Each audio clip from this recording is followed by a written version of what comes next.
Hello and welcome to the Oregonian Sports Podcast. Bill Oram here, sports columnist at the Oregonian and Oregon Live, joined as always by Brenna Greene from KOIN 6 in Portland, Oregon. Brenna, it's game week. It's game week, baby. We're here. We're both coming into game week not at 100% right now, but we'll hopefully both get there by Saturday. I don't know about you, but I'll try to get there myself anyways. I think I'll be there. I'm going to go to Corvallis for the Oregon State opener. And I have been dealing with a cold and some sinus stuff, which is not atypical of this time of year. I did briefly worry that it was a case of bronchitis, which is not what you call it when you're really excited for Bo Nix's first NFL start. That'd be more like bronco fever. But that was bad. Yeah. All right. You can just sit there in your smugness, or we can. I do just want to acknowledge the long journey that it has been from last August when Oregon announced that it was making this move to the Big Ten with Washington, and the Pac-12 as we knew it died. And all of the institutional uncertainty and real angst, I think, at least on the Oregon State side, and the uncertainty just of what it's going to look like for Oregon, and then the excitement that built up along the way. And now it's here. Like it's cool. I mean, I know that this is sort of like the meme that's like, oh man, April went by so fast. That one friend who always thinks the month goes by fast. Like, yes, every year there is a new season, but the last year has been kind of unlike any other. And so to actually be on the precipice of this season is exciting. I'm excited. Yeah, I think, gosh, that day when everything went down feels like an eternity ago to me. Totally. It feels like like looking back on it now, it kind of feels like I was like in a movie that day, like watching it all go down from above and being like, oh, this is an interesting movie. And now I'm like, oh, it's finally all here. It is really real. So yeah, it just feels so long ago to me. It really doesn't feel like things have gone quickly in terms of that, because I think that we had the whole Pac-12 season to still play out, and there was just so many other things at play that it kind of felt like, oh, and there's football games? Okay, All right, cool. Yeah, so here we are. I will be at Oregon State as well come Saturday, as we are doing a shameless plug. Because their games are on the CW, we're doing post-game shows out of the games. So there you go. There you have it. So I will be live in Corvallis for that. My rationale is that there's going to be a lot of Oregon games I'm going to be at this year. And just because, I mean, big Oregon State games along the way, but it's like, oh, on that weekend, Oregon's hosting Ohio State. Oh, on that weekend, Oregon's at Wisconsin. Oh, on that weekend, Oregon is at Michigan. So it's... Yeah. Oregon's going to win out a lot of those, like, hey, where should I go this weekend type battles. And Oregon's going to win. I don't know what I picked in the paper today. I think I have Oregon beating Idaho something like 612 to, no, what did I say? I said 61-13. And not that either of these games are going to be close, but, I don't think we're going to learn a whole lot about the Oregon Ducks on Saturday. Maybe not a lot about the Beavers either against Idaho State, a bad Idaho State team, if history is any guide. But I think there's more uncertainty about like who these guys Oregon State has actually are. And so I'm excited to kind of start learning about some of those dudes, because Oregon has a lot of known quantities. But so here's what we're going to do today on the podcast, on the Oregonian Sports Podcast. We're mixing it up. We're not just going to go topic by topic by topic and talk about three different things like we typically do. Brenna, I want to play a game. It's like a game, at least. We're not going to keep score. There's no scorekeeping. Listeners can keep score and let us know what they think. But what I want to do is do a little game of fill in the blank. We're going to go. Maybe this is something where we revisit this in an episode at the end of the season or something like that and see who had the better predictions. I think that is a swell idea. Do you like that idea? I do. Okay.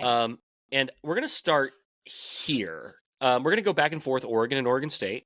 And we're going to start with the first question. And some of these are going to be the same for both schools. As we get a little deeper into it, we're going to diverge a little bit because some of the the questions and themes change. But I'm going to start you with an easy one. Mm-hmm. In this season, Oregon will beat blank. Are we gonna pick like a toss-up game here? This is up to you. Okay, this is just up to my interpretation. Okay. Yep. I mean, yeah, this could be interpreted in a lot of ways, because you could also just pick a random team if you believe Oregon's going to make the playoffs, which Sure. they should. Yeah. That'd be fun, like if you picked LSU or something like that. Interesting. A team not on their schedule? I like that. Team not on their schedule. Yeah, I actually do like that idea of picking a team not on their schedule. Let's look up the AP Top 25 here and see if I can, which I did like a month ago. So I don't remember anything. Oh gosh. Yeah, you want to know what? I like it. It's a spicy take. I think I have to go with it. I think I gotta say Oregon's gonna beat Georgia. That does not mean they're gonna beat Georgia in the national championship game, because who knows what's gonna happen. Sure. I feel like Georgia is a little bit unsettled this year compared to years past. Yes, they do have the motivation of not making the playoffs last year, which I think people are very much underestimating. But it sure doesn't seem like things are operating super smoothly, and you never know what could happen with Georgia and who gets arrested in this season. So, let's go Georgia. Brenna, that is, of all the the simulations I ran in my head of how we were going to start this game off, I did not have you coming out that hot. Oregon is going to beat Georgia. Like, okay. Why not? So Why Brenna coming in very high on the Ducks, that at some point this year, after the regular season, they will dethrone, I guess not dethrone but they will topple mighty Georgia. Wow. I was of a similar mind, but I wasn't going playoff. I think that Oregon will beat Ohio State. Okay. All right. I think that Saturday game in Eugene, you're going to have 60,000 plus there. The Ducks will have, had every opportunity to tune up kind of their first 5 games. I don't think they're really going to be threatened or pushed. Ohio State's going to be coming off a tough game against Iowa. I think Oregon is extremely prepared. I think the Ducks win that game at home. But let's flip this to Oregon State now. Okay. I was going to say one thing. Oh, go ahead. I don't think we have this on our sheet because all right. I would like to say I agree with you that Oregon will beat Ohio State. But if it works out that Ohio State is in the Big Ten championship game with them, I'm picking Ohio State in that situation. Well, let's not get ahead of ourselves. Okay. You'll have an opportunity to say that. Okay, but let's turn it to the Beavers now. Okay. Oregon State will beat who? You've got the full schedule to choose from. Oh yeah. Yeah, let's look at this. Let's look at this lovely schedule here.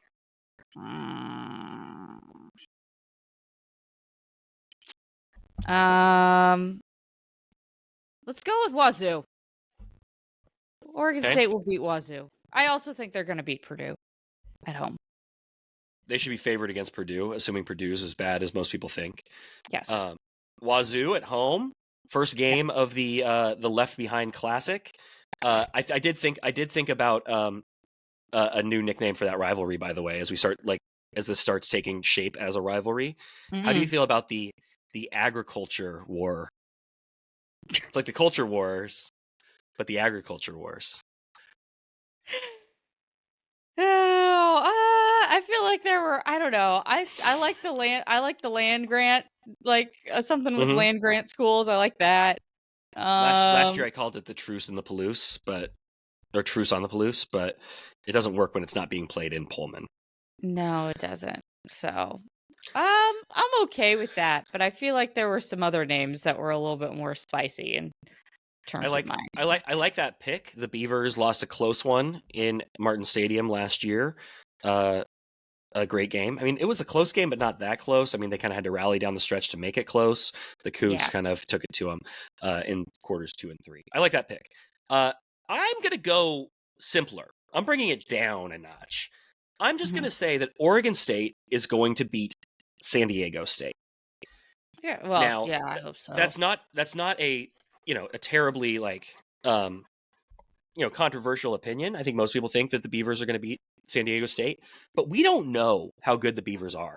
We don't know how good Giovanni McCoy is going to be at quarterback. We don't know if they're going to need to make a quarterback change in week 2. We don't know if these receivers are going to hold up. We have no idea if Jam Griffin and Hankerson can combine to actually replicate the production of Damian Martinez. Like, I just, the defense, is the offensive line as good as, it will need to be? I mean, you're replacing a ton of experience and talent there. The defensive line, I mean, there's just so many questions. Like, you'd think, like, looking at the roster, that Oregon State has more talent than a lot of these, like, middling Mountain West schools. That said, I mean, Sean Lewis is a first-year coach at San Diego State. He's an extremely popular and well thought of coach who had a ton of success at Akron. Obviously, things didn't work out as a coordinator in Colorado with Dion. I just think that Kent State, Akron, Kent State. Which one am I thinking of? Kent State. But I think that San Diego State shouldn't be taken too lightly, and I think we'll start getting kind of a sense of who the Beavers are in that game. I think they'll win, but I think that they have a lot to prove kind of as they go along before I start saying, oh, they're going to beat Purdue, oh, they're going to beat Colorado State, oh, they're going to beat Nevada. So I want to start seeing it against San Diego State. So I'm going to kind of start the bar low for the Beavers just because of how little we know about them as a team right now. I think that's I think that is totally fair for the Beavs. We will this is going to be a fascinating few weeks just to kind of see what this team is like, because it's just a different, I mean, Oregon's going to be playing at a different level this year, but it feels like way more is known about what their capabilities are compared to the Beavers. I mean, the Beavers could be god awful or they could be really good. We just don't know. That it's just such a wide spectrum. Okay, now we're going to flip it. We're going to invert it. And by the way, I think I left this off the list I sent you, the final list of questions we were going to do. So that might be why you thought I was, but it was on my original pitch to you. Okay. Oregon will lose to who? Well, I already said it. You did say. I think Oregon's going to lose to Ohio State in the Big Ten championship. So yeah, I mean, I think that Ohio State's going to just have more experience. They don't have to travel 3 time zones to Indianapolis. I guess one of the nice things for the Ducks is it technically is a 5 p.m. West Coast game for them, because the game is supposed to start at 8 p.m. East Coast time, which is kind of crazy. So I guess that is one of the nice things that they have, is that it's not going to be it's going to feel a little bit more normal for them than it could for Ohio State in that situation. This is obviously, who knows? It could be 2 totally different teams in that game. But yeah, I just think that I just don't think that the Ducks, if they get Ohio State twice, I just don't think they're going to get them both times, and that is more of an Ohio State friendly environment. It's closer to there. Oregon fans are not going to want to spend a lot of money to travel to the Big Ten championship when I disagree with that. Really, when they foreseeably have so many games in the playoff coming up. That's fair. That's fair. And especially if it's, their playoff team kind of no matter what happens in the Big Ten championship game. I just think I don't think Oregon fans are going to be able to get enough of this season. And when you're talking about a game against Ohio State, I don't think it matters if it's in the Horseshoe or at Autzen or Lucas Oil. I just think that people will turn out. Like, will individual people make the calculus? Okay, if I can go to one more game this year, am I going to go to Indianapolis or am I going to go to a playoff game? I think that's fair. But I think there will be a healthy enough contingent of Oregon fans at that game that it will not be. I mean, Ohio State can drive. I get it. But it's going to be way more Ohio State fans. It's going to be a home game for them. Sure. Okay. So I said that Oregon was going to beat Ohio State, and I am completely with you. I also think they will lose to Ohio State. I think that this season you will see both. I think, and I'm going to allow for the possibility that it's the other way around. But I think, just like I wouldn't have expected Oregon to lose both those Washington games last year, and it did happen, obviously. But like, I think like common sense would be it would be really difficult for two teams that are on relatively the same level to lose twice to the same team. And I think, whichever one of those games that Oregon wins or loses, I think they'll get Ohio State once. I think they will lose to Ohio State once. And then, like, I'm even allowing for the possibility that there is a third matchup, because that could happen in the playoff too. They'll be on opposite ends of the sides of the bracket, obviously, but like, it is not inconceivable that you could see an Ohio State Oregon matchup at the end of the year.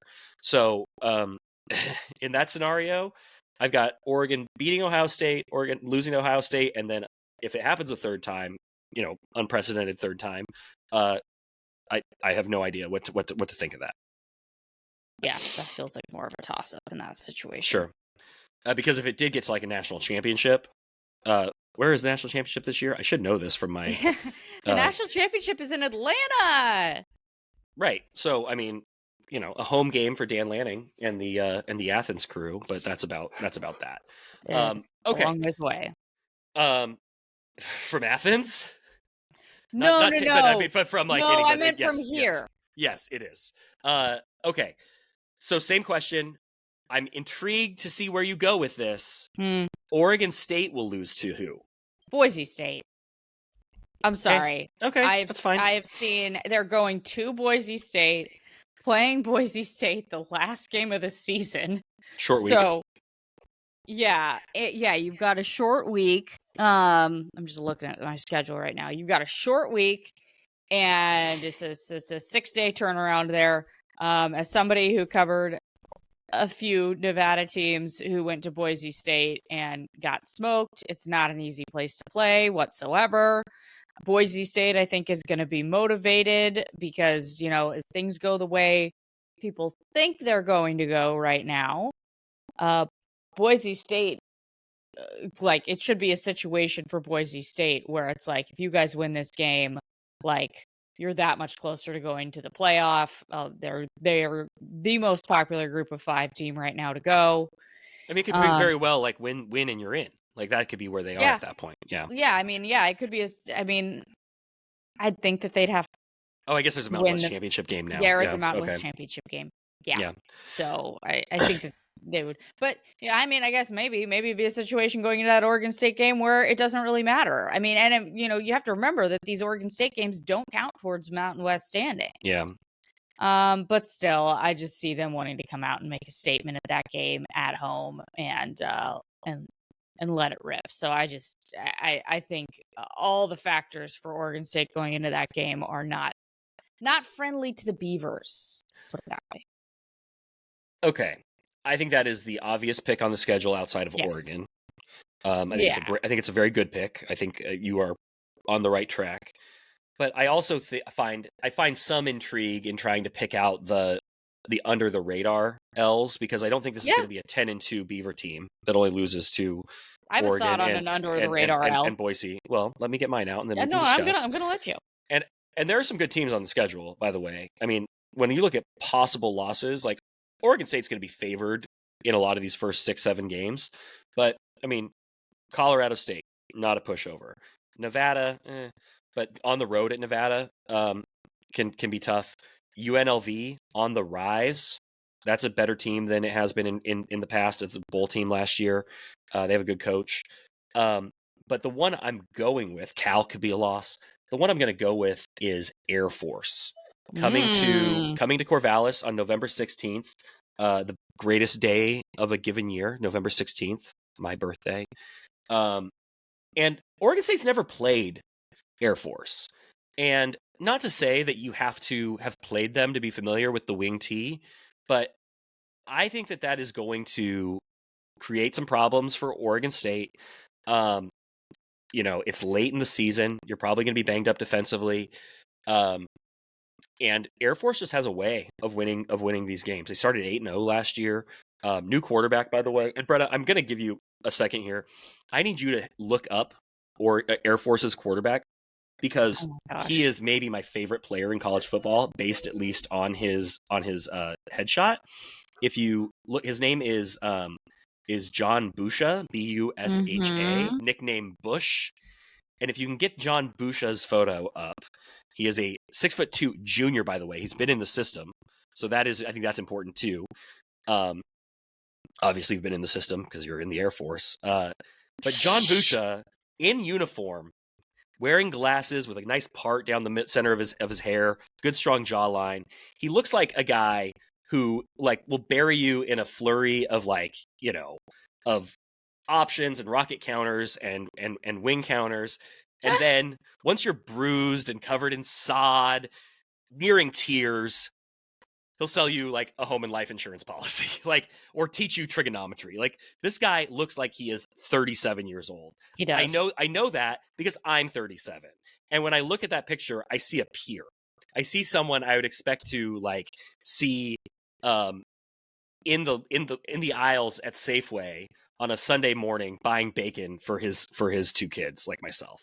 That is a dad, and he is the quarterback at Air Force who's going to be coming to Corvallis on November 16th, ready to kill, basically. So I'm scared of John Busha. I'm scared of Air Force. I do think that is a trouble spot on the Beavers' schedule, and a game they'll lose. If we think there's 4 losses in the regular season, maybe, which would be a good season, I think, all things told.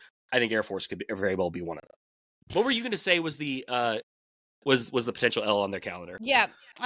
So first of all, I love the Air Force pick because I covered a bowl game with Washington State and Air Force in it, in which the Cougs had, a month to prepare for Air Force, and they still got just demolished by them. It was brutal to watch in terms, I guess it wasn't demolished, but it was Air Force controlled that game from the beginning until the end. I forget how long of a drive they had. I think it was their second drive of the game, but I think it took up the entirety of the first quarter, almost the entirety of the first quarter, something like that. It was crazy to watch.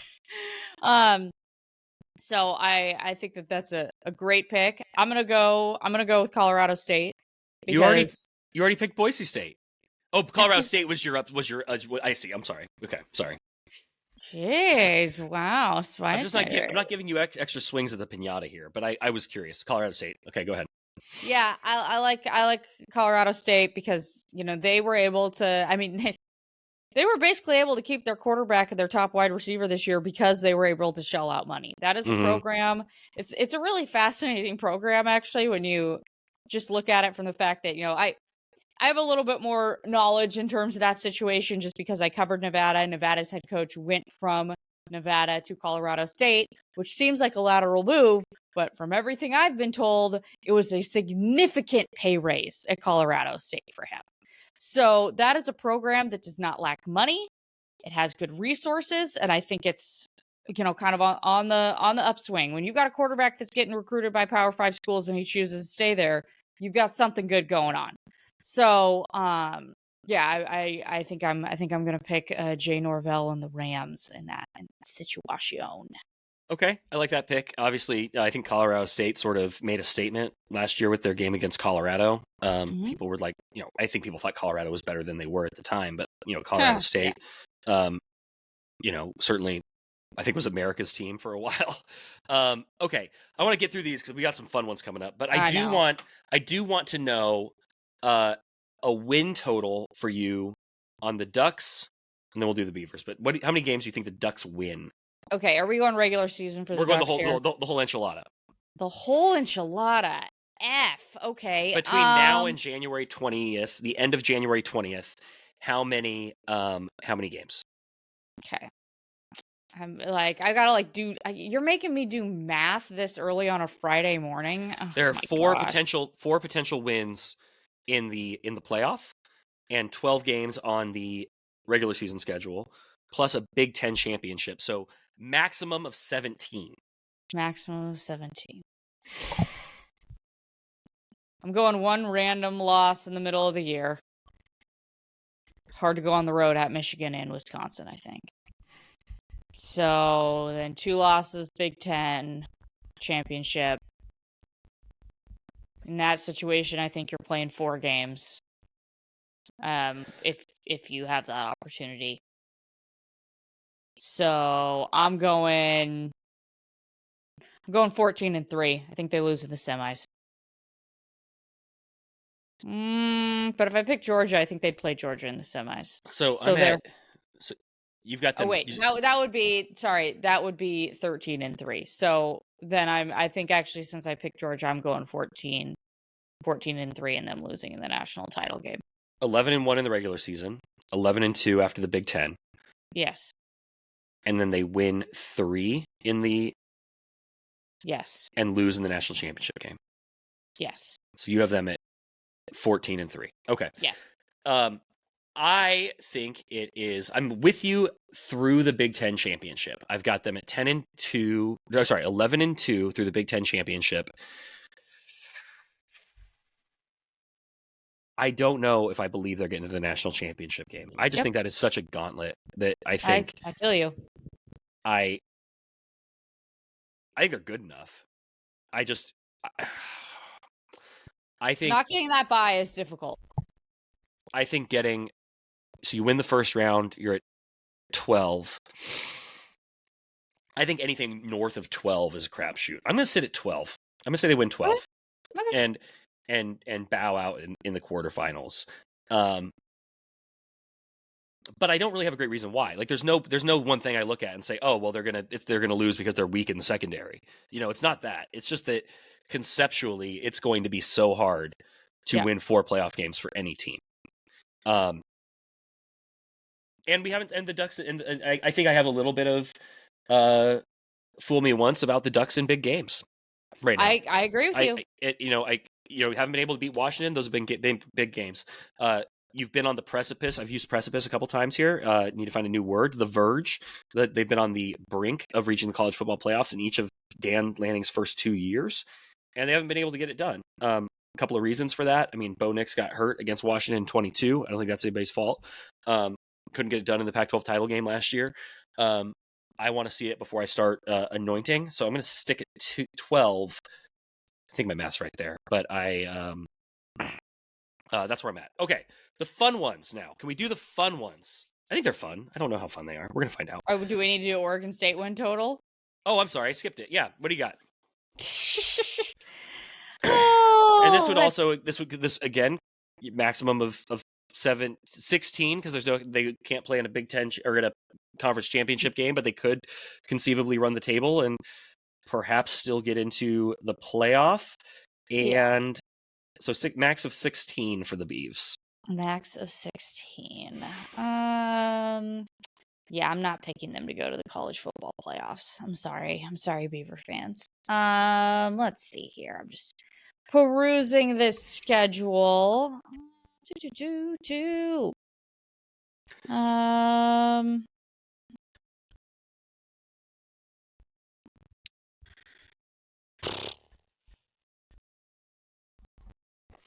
Yeah. All right. I'm going 7-5 in the regular season bowl game. We'll go 8-5.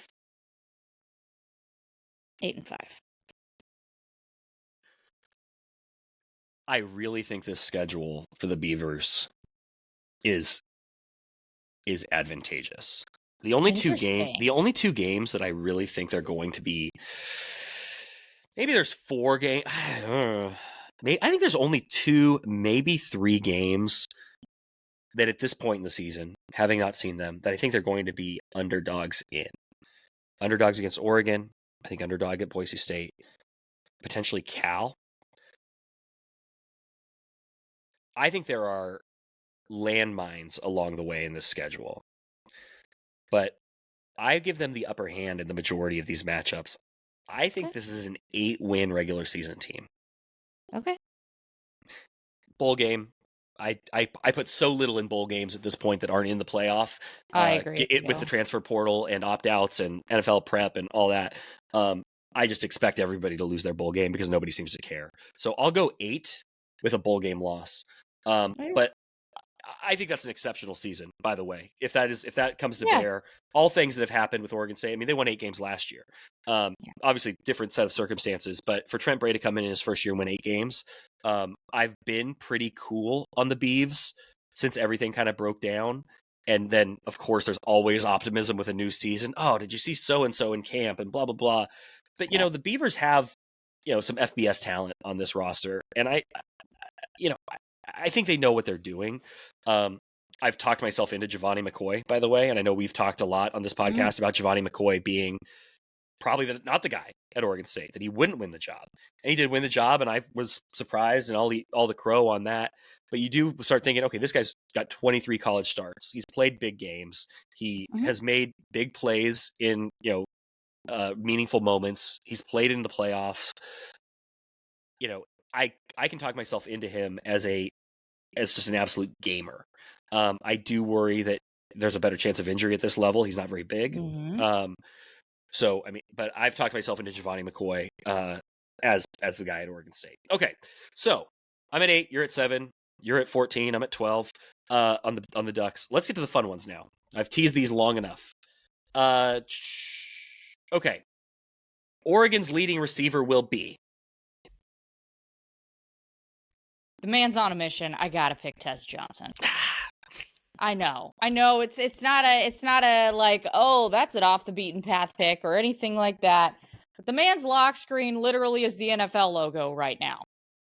And it is going to be the NFL logo for the entire season.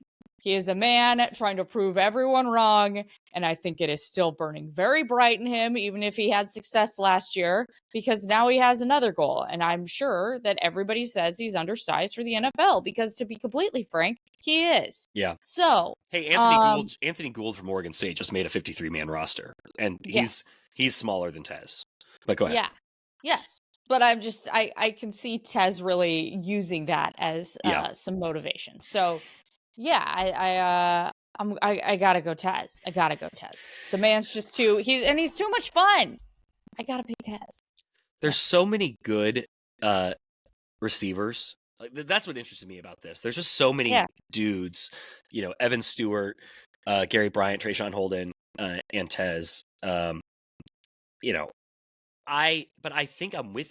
Tez is going to have the most catches. Because Tez to me is like an every down receiver, and you can put him in deep situations, and then he's also going to get a lot of yards after catch.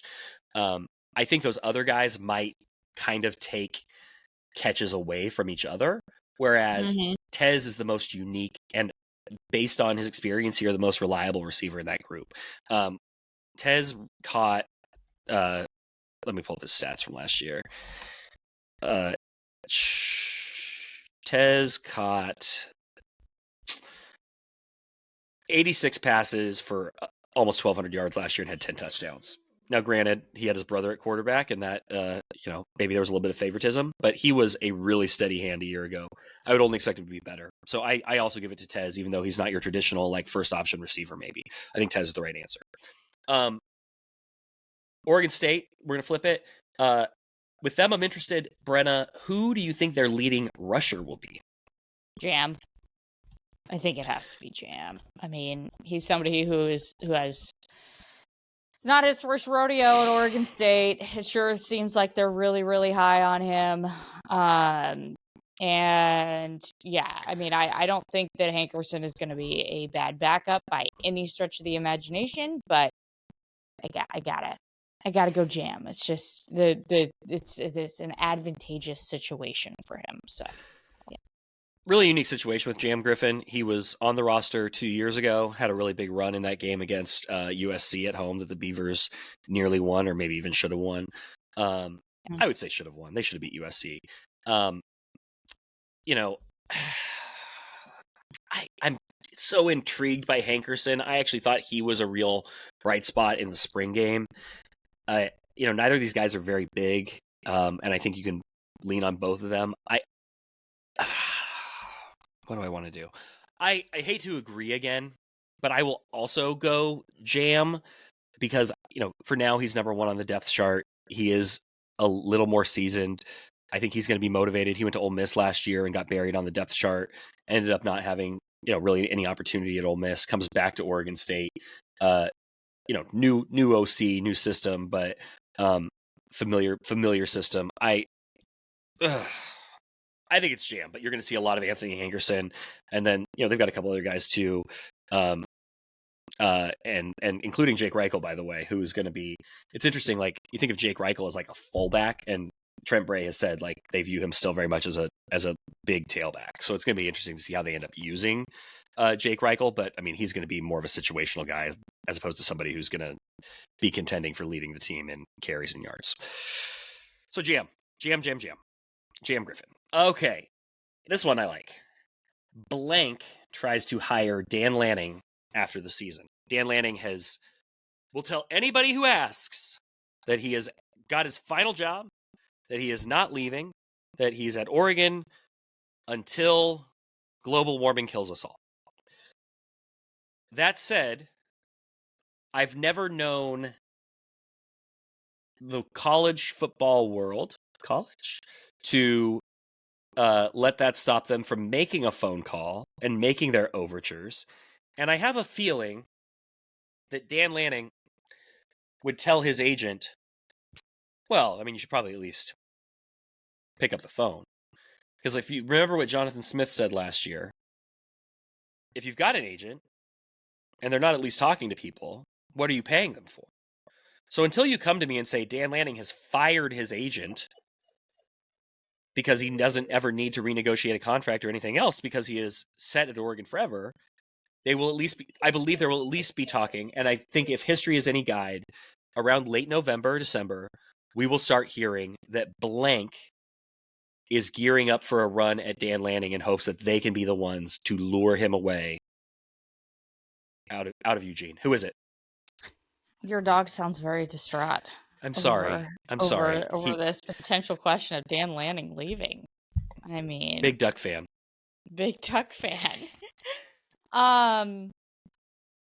Ooh, I got he likes to hunt him. I got a good one. I think I'm going Clemson. Okay. I think Dabo's unwillingness to use the transfer portal keeps biting him, and maybe this year isn't as successful as they hope it will be, because I mean right now in the AP Top 25, Clemson is 14th. That is not where Clemson should be. Sure. So if things go wrong again this year, I could see some things changing around there. And yeah, let's go Clemson. Okay. There are some intriguing college jobs that could open up. Mm-hmm. Florida comes to mind. Florida. Because okay. Billy Napier is on his last legs there, it would seem. Big game against Mario and Miami this weekend. Does Dan Lanning bite for Florida? A chance to coach the Gators at the Swamp? Does he view that as a better job than Oregon with all the resources he has? I don't know. That one's on my radar. But I don't view Florida as a better opportunity than necessarily than some of the schools that have come calling over the last couple of years. Auburn, mm-hmm. A&M, Alabama. Well, we don't know if Alabama actually came calling, but Brenna, riddle me this.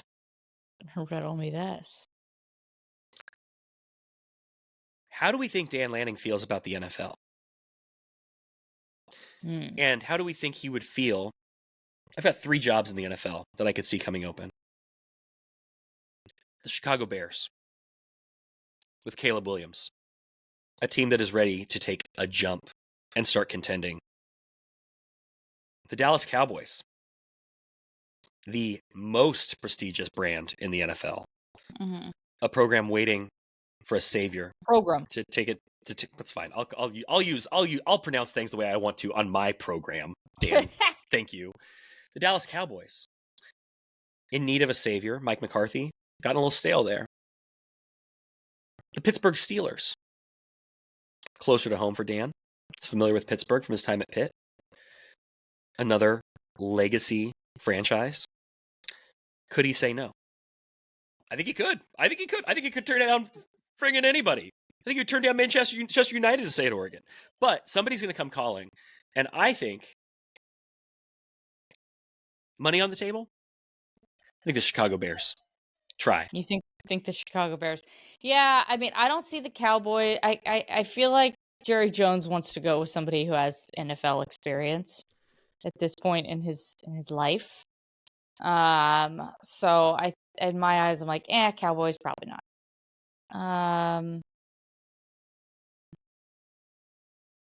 Yeah, I don't think Pittsburgh. I mean, who knows? I mean, gosh, Dan's got to look at that and be like, if that were to be an option for him, it's like, oh my gosh, what am I gonna do with the quarterback situation? Yeah. Woof, baby. Uh, so yeah, maybe the Bears. I mean, But do you think do you think that Matt Eberflus is the is the man to take Caleb Williams to the promised land? I think not. I have no idea. But here's what I will say. And you made a really good point, by the way, in your Clemson take, which I like. I don't know if I like it more than him waiting for, say, Georgia in 5 years or whatever it might be. Yeah. But Dan is the master of this era of college football. Yes. I give him all of his roses for having one foot in, being a traditional, hardcore football man, Yep. and completely understanding the modern era that he is in. Mm-hmm. He is, I mean, listen, there's some results we need to get to before you can start saying all these things. Mm-hmm. But I think he is sort of the perfect coach for this era. And I think as you see success come with that over the next several years, if they can get to the mountaintop, I don't know if he would. College football sucks, by the way. Being a college football coach is a grueling job in a way that almost no other sport is, in dealing with transfers, NIL, 365-day-a-year job. I mean, college basketball too, but just the intensity of college football. Yes. He is a master of it at this point. Now, would there be a point where he burns out a little bit and thinks maybe the NFL might have a pace that is a little more palatable, maybe better for him with his kids, maybe better for him with his wife? I think that's possible. I don't know if he's there yet. I feel like he's still got a lot of balls in the cannon still to go. But the NFL has lured a lot of people from great jobs over the years, and I think that's probably where, if he was to leave, at some point, I think that could be where he would look next. Okay. Moving on to an Oregon State one here. Oh, we've talked about this a little bit. Who will be Oregon State's starting quarterback in November? Blank will be Oregon State's starting quarterback in November. Ben Branson. Why? I think that it is I think it could be a combination of things for me. One, you pointed out the fact that Giovanni's a dual threat guy. They like that, which is great. By the way, somebody made a point to me the other day. When was the last time Oregon State had a true dual threat quarterback? I don't remember. It's been a long time. They tried with Seth Collins. Yeah. He had a moment. Lyle Moivau, not your traditional dual threat guy, but he could run. Also could block. But yeah, that's not a great tradition of mobile quarterbacks. You know what's interesting about Giovanni, by the way, Brenna? We think of him as such a mobile quarterback, and he really is. But I mean, how many yards would you think that he rushed for last year?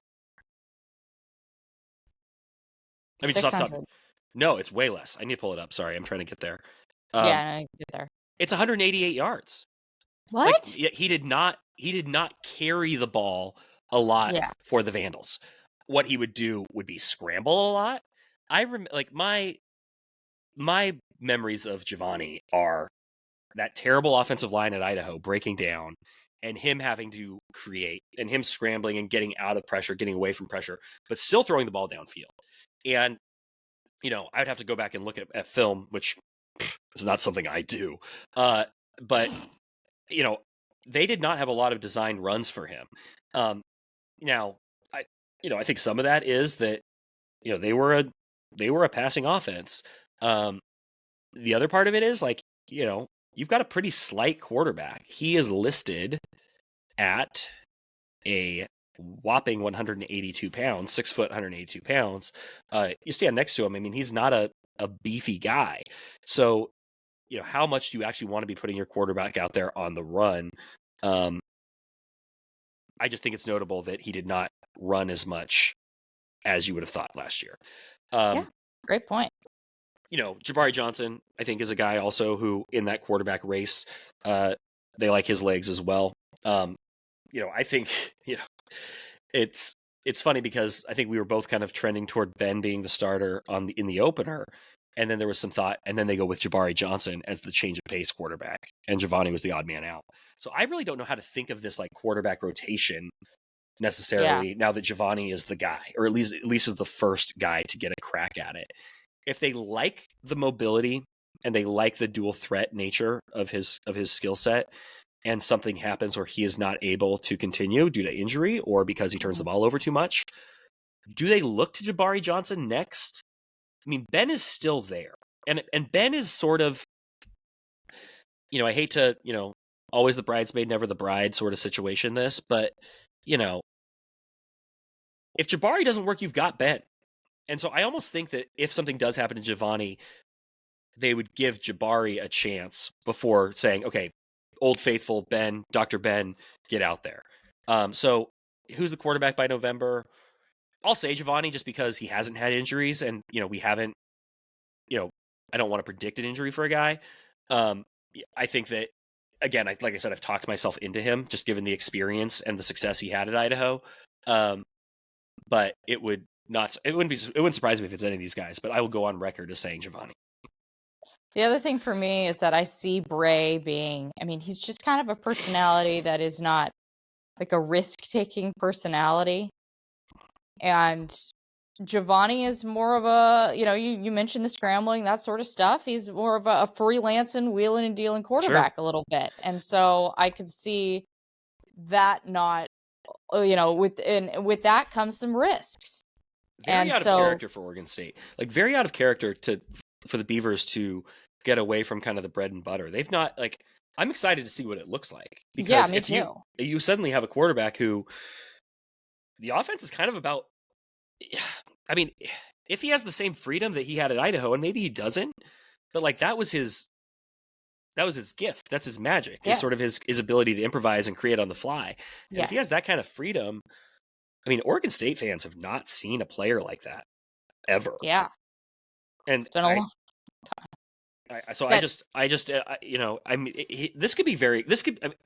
This could be a very exciting moment for Oregon State. If Giovanni is able to keep turnovers down. Exactly. He actually didn't turn it over as much at Idaho as I thought he did, going back and looking at the numbers. Didn't throw as many picks as I thought he did.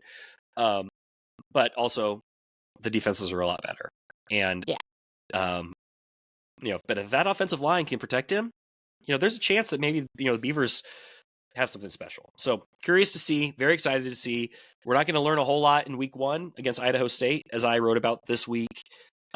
Jack Lane, who is Idaho's starting quarterback this week against the Ducks, started against Idaho State for the Vandals last year. Giovanni was injured. Only a second career start for Jack Lane, who is from Lake Oswego, was the Oregon Gatorade Player of the Year back in 21. He threw for 6 touchdowns and had 53 points on the board by halftime against Idaho State. So you could convince me that Giovanni McCoy could do almost anything against the Bengals this weekend, and I wouldn't read too much into it, but interested to see it. We have 2 more. Shall we move on to the next spicy question? So we are now into the institutional uncertainty portion of the program. Oregon fans with Comcast will be able to watch live events on the Big Ten Network by when?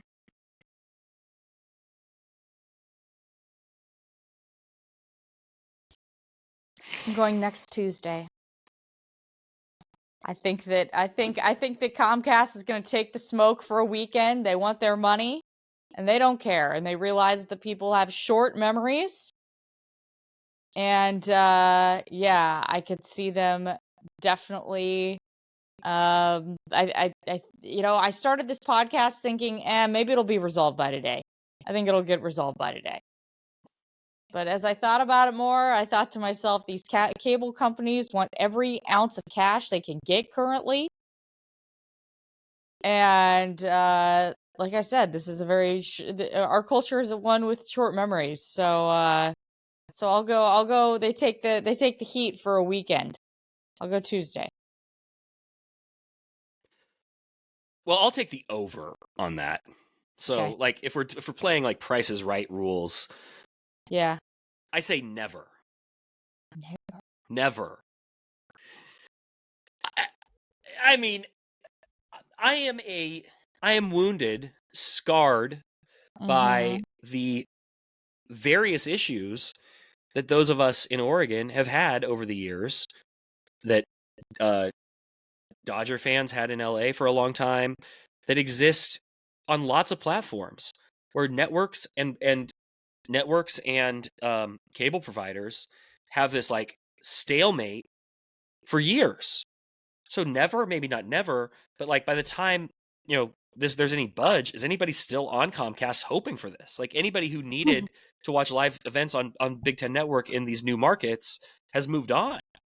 So, and that's the risk for Comcast, is like, how long can we hold firm here before we lose, a decent chunk of our subscriber base, because this matters to your Comcast subscribers in Oregon. And by the way, the real losers here, yes, the football fans, but the Ducks are going to be on Big Ten Network twice this year. They're going to play Idaho, and maybe they're going to play like Maryland on the Big Ten Network. Those are the games you maybe wouldn't mind like taking a walk during anyway. But like the volleyball team, one of the best volleyball programs in the country, the soccer team, the basketball teams, those are the programs and whose fans are going to suffer, because that's where you can see them. So for the sake of those programs, I hope that it gets sorted out so people in the state can see them. But obviously football drives the bus. So I think this is going to last a while. I hope that's not the case. I hope you're correct. That said, if you're going to sort it out by Tuesday, sort it out by Saturday. That would be my request. Just like from the school of do the right thing. If this is going to be a short-term, game of chicken, let's get this resolved sooner than later. Last question, Brenna Greene from KOIN 6 in Portland, Oregon, is about your Oregon State Beavers. And it has to do with realignment, of course, because all things have to do with realignment. The Beavers are approaching the deadline to re-up their contract with the Mountain West for another year. Next year, Oregon State will be playing in blank. Same sitch. I think it's the same situation next year. Now, if you ask me a year after that, that's where I get a little bit dicey on things. But for this, I think we got a 2-year Mountain West situation. I've said that now twice on this podcast. I don't know what's going on with me today. I have precipice. You have that. Yes, exactly. That's what the P stands for. Precipice. Great reference in an audio medium. We are on YouTube. The people are watching on YouTube. That's exactly what it is. I'm wearing a P hat.